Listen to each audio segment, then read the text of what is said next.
Sir, এই নেন এই মাসের ভাড়া। আমার ক্ষুধা লাগছে, খাবার দে। এত অনেক গরিবের খাবার জন্য ও তো কোনো টাকা নাই, এই লোকটিকে রুটি দিয়ে দেন, এর টাকা আমি দিব। কিরে, এই তো আইডি কার্ড পড়ে গেছে। এত আমার কোম্পানিতে কাজ করে বাবা, আমি আজ থেকে কোম্পানিতে কাজ করব। আমি আজকে কোম্পানিতে কাজ শুরু করছি।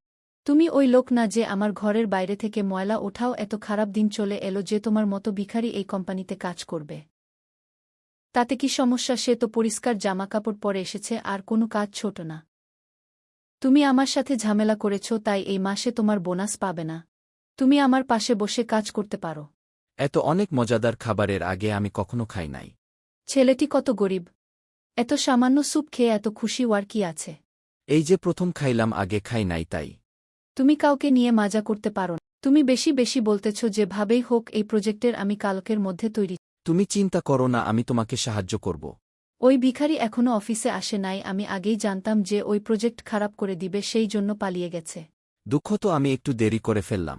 ম্যাম, আপনি এই ভিখারি এর সাথে কিসের জন্য? তুমি কি বলছো? এই কোম্পানির মালিক। তুমি কোম্পানির লোকের বেতন ও বোনাস কাটতেছ, তোমার কাল থেকে কোম্পানিতে আসতে হবে না।